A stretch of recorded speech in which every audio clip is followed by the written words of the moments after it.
오랜만에 사람을 만나게 되면 반가워요. 제가 캘리포니아에 있을 때 고등학교 졸업하고 한 25년 만에 고등학교 동창을 만났는데 깜짝 놀랐어요. 서로 25년이 지났는데도 서로 알아보고 반갑다라고 얘기했는데 고등학교 다닐 때 자율학습 시간에 수업 빼먹고 같이 오락실 가고 그랬던 친구래 가지고 더 반갑기도 하고요. 그리고 예상치 못했던 일들을 만나면 더 반가운 것 같아요. 기대하지 않았던 선물이 나에게 왔거나 또 기대하지 않았던 사람들을 만났을 때 우리의 기쁨이 훨씬 더 커지는 것 같습니다. 하나님의 말씀도 그런 것 같아요. 늘 하나님의 말씀을 읽지만 그 하나님 말씀 가운데서 우리가 생각하지 못했던 그 은혜를 만나게 되면 훨씬 더 감동적이고 훨씬 더 은혜가 되는 것 같습니다. 은혜라는 말이 그런 것 같아요. 값없이 받는다, 받기에 자격이 없다라는 그런 의미도 있지만 은혜라는 말 가운데 있는 중요한 의미 중에 하나는 전혀 기대하지도 못했고 예상하지도 못했었다라는 것입니다. 오늘 아하스 왕의 16장은 아하스 왕에 관한 이야기인데요. 이 16장 말씀을 같이 묵상하면서 저희가 기대하지 않았던 하나님의 은혜를 경험하게 되기를 바랍니다.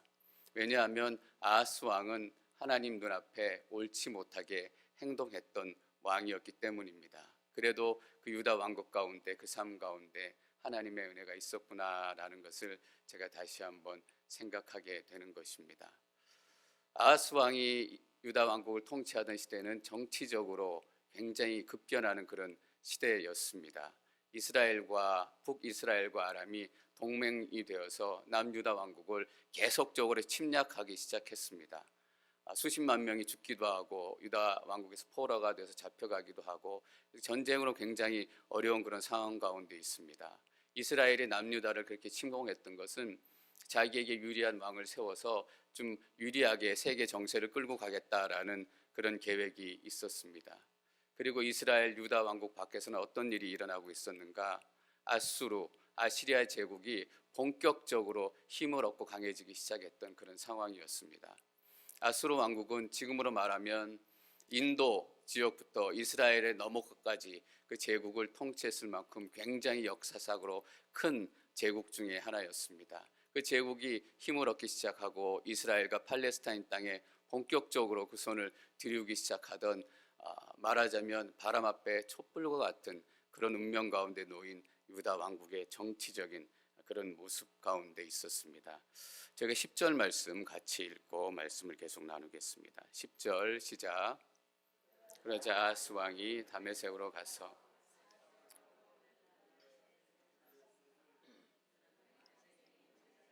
보고는 제단의 모형도와 세밀한 구조를 그려 제사장 우리아에게 보냈습니다.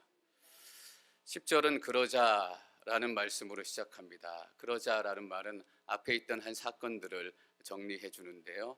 이스라엘과 북이스라엘과 아람 왕이 남유다를 침공을 했는데 남유다 아하스 왕이 많은 재물을 가지고 아수르 왕에게 도움을 청합니다. 그래서 아수르 왕이 그 재물을 받고 아람에 침공을 해서 아람 왕을 죽이고 아람 왕국을 멸망시키는 그런 사건을 얘기합니다. 말하자면 그러자라는 의미는 아하스 왕이 아수르 제국이 드디어 패권을 잡기 시작하고 이 땅의 주인이 되기 시작했다라는 것을 보기 시작하자라는 의미입니다. 아하스 왕은 눈에 보이는 대로 행동했던 사람이에요. 특별히 다메섹에 가서 아시리아 왕을 만나려고 했는데 아시리아 왕이 그만큼 강대한 왕이 됐기 때문에 가서 눈도장 한번 찍자 이런 의미였을 거예요. 그리고 아람 왕을 물리쳐줘서 고맙다라는 의미로 꽤 많은 선물을 가지고 가지 않았을까라는 생각도 해보게 됩니다. 전국이 이렇게 돼가고 힘을 얻는 그런 상황들을 보니까 아하스 왕이 완전히 아수르 왕에게 넘어갔습니다. 그리고 또 재밌는 사건이 기록이 되어 있는데요. 그런 다메섹에 있는 제단을 보고는 제단의 모형도와 세밀한 구조를 그려 제사장 우리아에게 보냈습니다. 다메섹에 있는 제단을 보니까 굉장히 화려해 보이고 커 보이고 또 제사를 드릴 만한큼 웅장해 보여서 그의 눈을 확 사로잡았던 것입니다. 아수르 제국이 정권을 잡고 그 변해가는 모습을 보고 자기의 인생의 기준을 정하고 자기 눈에 화려하게 보이는 그 제단의 모습들의 마음을 빼앗겨서 그 모습을 보고 그대로 제단의 모습을 그리고 기술과 구조를 그려서 제사장 우리아에게 보내게 되는 것입니다. 눈에 보이는 대로 행동하는 것은 믿음이 아닙니다. 믿음은 보이지 않는 것의 실상이요 아직 오지 않는 것의 증거라고 얘기했습니다. 저는 여러분들이 보이는 것에 쫓아가는 인생이 아니라 보이지 않는 하나님의 말씀을 쫓아가는 인생이 되기를 축원합니다. 보이는 것이 우리 눈에 들어오기 시작하면 보이지 않는 하나님이 눈에 들어오지 않는다라는 것에 문제가 있습니다. 보이는 것이 우리 마음을 사로잡기 시작하면 보이지 않는 것들은, 보이지 않는 하나님의 모습은 우리 가운데 서서히 자리를 감추게 된다라는 데 문제가 있다라는 것입니다. 또 한 사람의 인물이 나옵니다. 우리아라는 인물이 나오는데 저희가 11장 말씀을 계속해서 읽도록 하겠습니다. 11장 시작. 우리아는 아하스 왕이 다메섹에서 보낸 것대로 제단을 만들었고 아하스 왕이 다메섹에서 돌아오기 전에 제단 건축을 다 끝내놓았습니다. 11절도 그러자라는 말로 우리아를 소개하고 있습니다. 그러자라는 말의 의미는 아하스 왕의 명령을 듣자마자라는 의미가 있습니다. 우리아의 사는 인생의 기준은 무엇인가? 사람의 소리다라는 것이에요. 사람의 소리가 들리고 왕의 소리가 들리는 대로 그 인생을 살기로 결정한 사람입니다. 16절에 보니까 이렇게 기록이 되어 있어요. 그리하여 제사장 우리아는 아하스 왕이 시키는 대로 했습니다. 왕이 시키는 대로 사는 것이 우리아의 인생 철학이고 삶의 방법 중에 하나였습니다. 여러분, 사람들의 소리가 우리의 귀에 들리기 시작하면 하나님의 소리가 들리지 않게 됩니다. 사람들의 소리가 우리 마음을 차오르기 시작하면 하나님의 말씀은 우리 마음 가운데 점차 떠나게 되는 것입니다. 눈에 보이기 좋은 대로 새로운 제단을 만들라고 명령을 했고, 그래서 내가 이스라엘에 가서 예루살렘에 가서 더 멋지게 예배 드릴 수 있을 것 같다. 예루살렘에 있는 성전에 이 놀라운 제단을 설치해야 되겠다라는 그런 열심 있는 마음으로 시작을 했지만 결국 눈에 보이고 귀에 들리는 대로 행동하는 사람들의 삶 가운데서는 하나님의 자리가 점차 멀어질 수밖에 없는 것입니다. 그래서 14절에는 하나님의 제단이 드디어 움직이기 시작했습니다. 14절 말씀 저희가 함께 읽습니다. 14절 시작.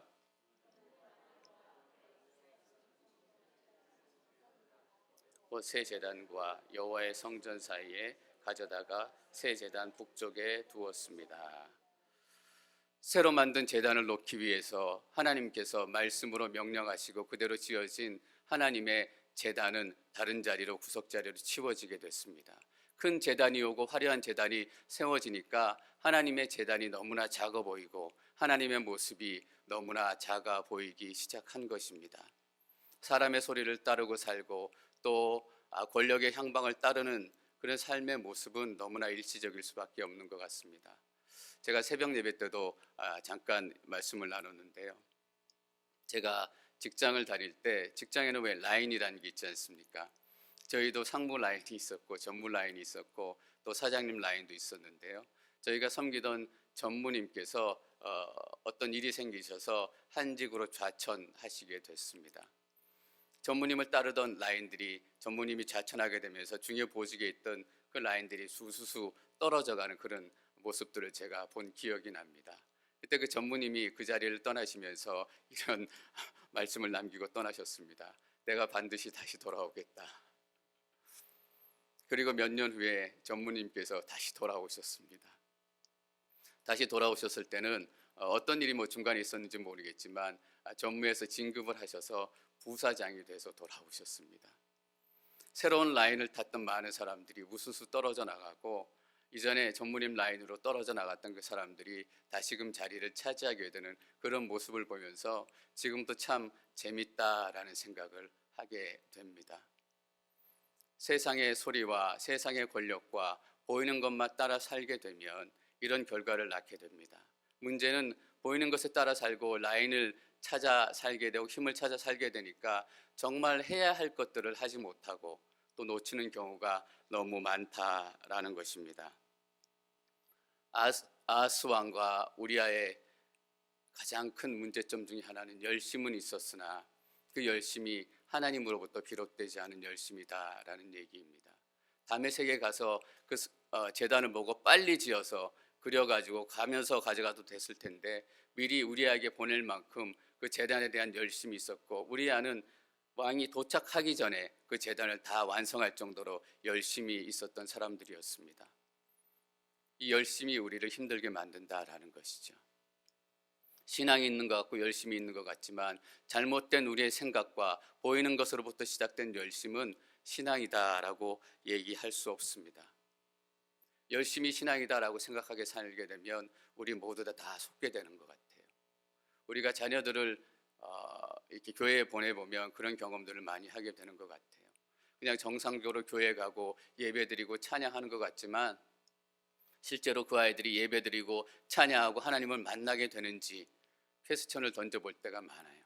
그냥 왔다 갔다만 하지만 진짜 하나님을 만나지 못하고 보이는 것에 쫓아다니다 보니까 하나님이 그 삶 가운데 내려오지 못하는 그런 안타까운 일들을 보게 되는 것입니다.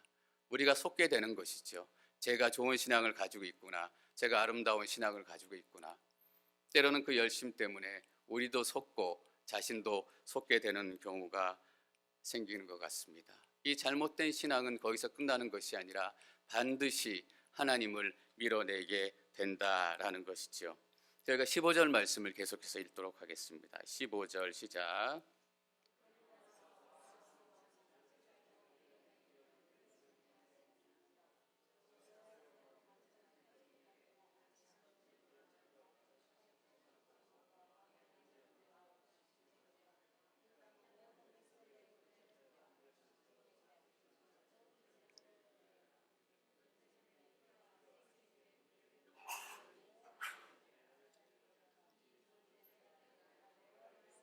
구할 때 쓸 것이다.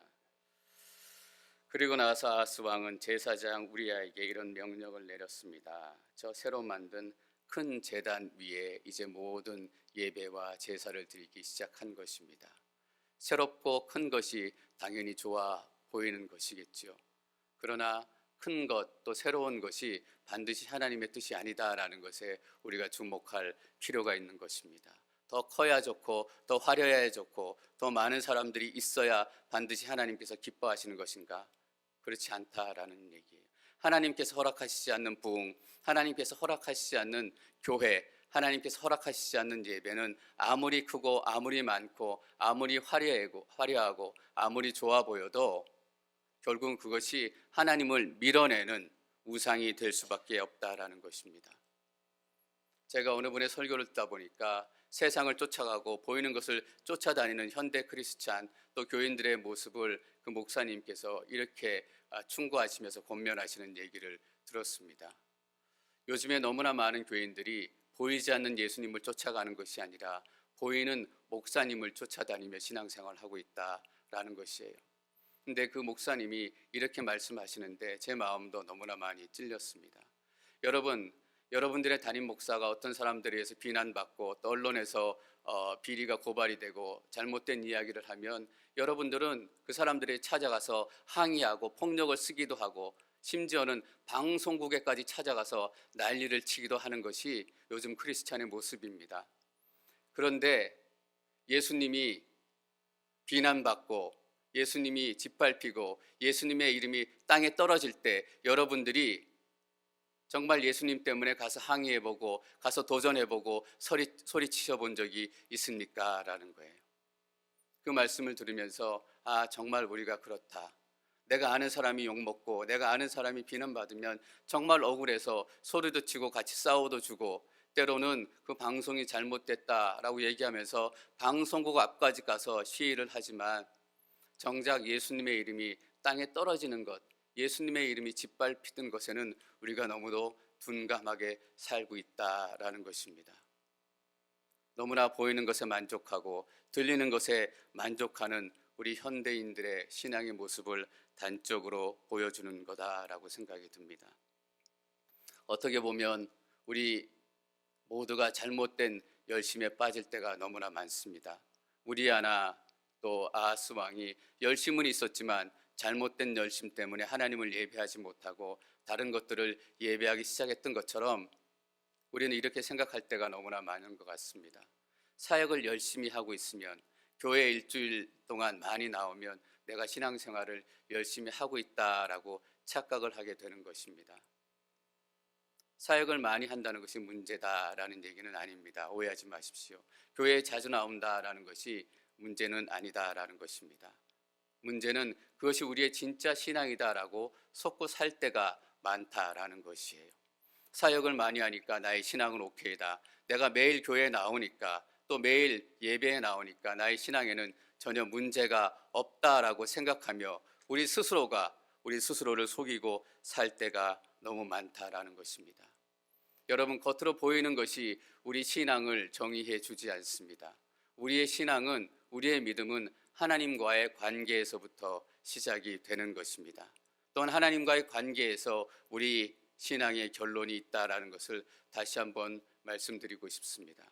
물론 사역도 열심히 해야 되고, 주일날 또 주중에도 여러 가지 교회와 사역을 하고 또 섬기기도 하고 예배해야 되지만, 그것보다 더 중요한 것은 내가 정말 내 마음으로 하나님을 예배하고 있는가, 정말 내 중심에서 하나님을 높이고 있는가, 그래서 하나님과 나와의 친밀한 관계가 더 깊어지고 있는가라는 것을 우리가 날마다 점검해야 될 것입니다. 그런데 아쉽게도 우리 안은 보이는 것, 들리는 것을 쫓아 살다 보니까 잘못된 열심으로 살아가는 사람들이었습니다. 저희가 17절 말씀 계속해서 읽겠습니다. 17절 시작.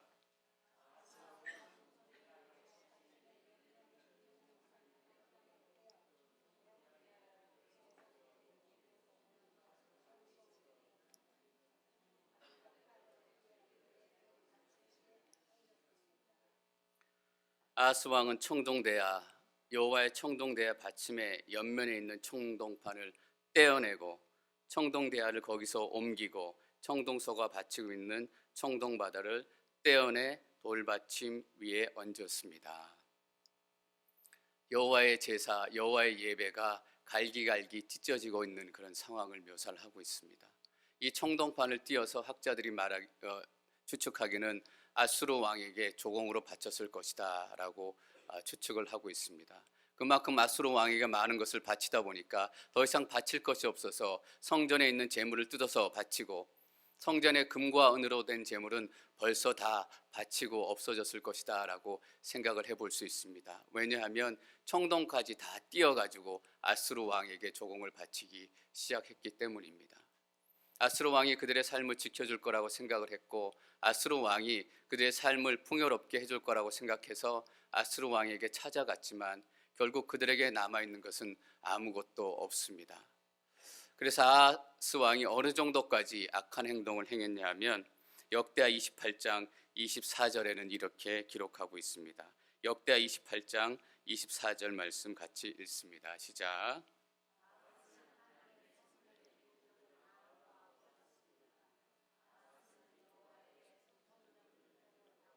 예루살렘의 길 모퉁이 맞아 제단을 세워드렸습니다. 성전의 모든 기구들을 다 모아서 버려버렸습니다. 돈이 되는 것들은 다 팔았다라는 의미겠죠. 다 팔아서 아수르 왕에게 주고, 그렇지 않은 것들은 다 모아서 버리고, 더 나아가서 아하스는 여호와의 성전의 문들을 닫았다라는 얘기입니다. 다윗의 왕국, 유다 왕국에 여호와를 예배하는 예배가 거의 스탑이 됐다라는 의미입니다. 청동 제단에, 또 청동 바다에 그 청동이 뜯겨져 내려갈 때, 그 기물들이 버려져 갈 때 하나님의 마음이 어땠을까라는 것을 다시 한번 생각해 보게 됩니다. 하나님이 그렇게 유다 왕국에서 버려지신 것입니다. 하나님이 그 삶 가운데서 그렇게 발길발길 찢어지고 너덜너덜해져서 다시금 회복할 수 없을 정도로 그 안타까운 상황들이 계속이 됐다라는 이야기입니다. 저는 우리들 삶 가운데 이 여호와의 모습이 이렇게 조각조각 내지지 않기를 바랍니다. 하나님은 하나님 모습 그대로 우리 삶 가운데 남아 계셔야 하는 것입니다. 이 어두운 상황 가운데서, 여호와의 성전이 문이 닫힌 이 암흑 같은 상황 가운데서 저는 이사야를 여러분 가운데 소개하려고 합니다. 왜냐하면 이사야는 아하스의 아버지 우시야 왕 때부터 아하스의 아들 히스기야까지 활동했던 선지자입니다. 그 아하스 왕이 견디다 못해 하나님의 말씀을 가지고 아하스 왕에게 찾아와서 이렇게 얘기합니다. 다윗 왕씨는 이제 들으십시오. 다윗 왕씨는 사람들을 지치게 한 것도 모자라 이제 내 하나님마저 지치게 합니까? 여러분, 사람들에게 한번 지쳐보신 일이 계십니까? 똑같은 말을 해도 몇 번을 해도 들은 척하지도 않고 꿈쩍하지도 않은 그런 사람들을 보면 정말 지치게 됩니다. 사람에게 지치면 정말 그 사람 목소리만 들어도, 그 사람 생각만 해도 다시금 그 사람하고는 대화하고 싶지도 않은 그런 상황 가운데 빠집니다. 사람들뿐만 아니라 이제 다윗 왕실의 그 패약함이 하나님조차도 지치게 할 만큼 어두워지고 있는 그런 영적 상황을 얘기를 하고 있는 것입니다. 사실 하나님께서 유다 왕국을 버리신다고 해도, 유다 백성을 버리신다고 해도 한마디 얘기할 수 없을 그런 상황 가운데 있습니다. 하나님마저 지치게 만드는 아하스 왕, 유다 왕국 가운데 심판이 내려져야 마땅한데 곧 이어서 이사야는 아하스 왕에게 이렇게 하나님의 말씀을 증거합니다. 이사야 7장 14절 말씀을 저희가 함께 읽겠습니다. 이사야 7장 14절 시작. 다윗 왕실에 표적을 주실 것입니다. 보십시오. 처녀가 잉태에 아들을 낳고 그를 임마누엘이라고 부를 것입니다. 처녀가 잉태에 아들을 낳고 그를 임마누엘이라고 부를 것입니다. 우리가 크리스마스 때마다 듣는 하나님의 말씀입니다. 그런데 이 크리스마스의 예고편이 영적으로 가장 어두웠던 시기, 성전의 문이 닫힌 그 시기 가운데 유다 왕국 가운데 소망의 메시지로 선포되고 있는 것입니다. 영적으로는 가장 어둡고 정치적으로는 언제 이 나라가 무너질지 알 수 없는 풍전등화와 같은 그 상황 가운데서 하나님의 말씀, 크리스마스의 예고편이 선포가 되는 것입니다. 여러분, 성전문이 닫힐 때라도 하나님께서는 하나님의 놀라운 축복의 메시지를 그 땅 가운데 선포하신 것을 기억하십시오. 계속해서 이사야가 이렇게 아하스 왕에게 얘기합니다. 이사야 9장 6절에서 7절 말씀 계속해서 읽겠습니다. 시작.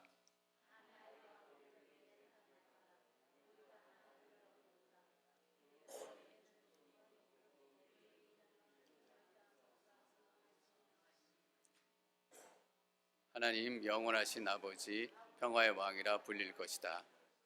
그분의 넘치는 주권과 평화는 다윗의 보좌와 그의 왕국 위에 끝없이 펼쳐질 것이다. 지금부터 영원히 공평과 정의로 그것을 견고히 세우실 것이다. 만군의 여호와의 열정이 이것을 이루실 것이다. 이사야는 하나님의 구원의 계획이 너희들의 노력과 너희들의 열심 때문이 아니라 하나님의 열정 때문에 완성되고 이루어질 것이다 라고 말씀을 전하고 있습니다. 여러분, 우리의 열심 때문에 하나님의 계획이 이루어지는 것이 아니라, 우리의 열심 때문에 하나님의 놀라운 구원이 이루어지는 것이 아니라 하나님의 열정 때문에 우리 가운데 하나님의 계획이 이루어지는 것입니다. 그래서 때로는 우리가 실수하고, 때로는 넘어지고, 때로는 성전문이 닫힌 것 같은 영적인 깜깜함 속에서도 우리가 소망과 희망을 잃지 않게 되는 것입니다. 우리의 열심은 어떤 열심인가요? 아하스의 열심이고 우리아의 열심입니다.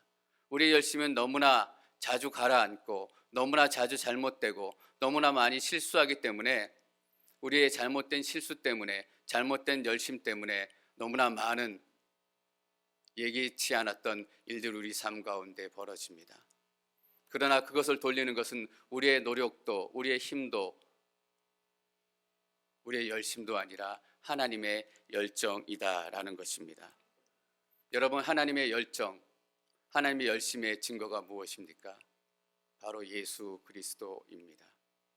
하나님의 열정의 화신, 그 예수 그리스도가 여러분의 삶 가운데 오늘도 동일하게 역사하시는 것을 믿습니다. 저희가 20절 말씀 함께 읽겠습니다. 20절 시작.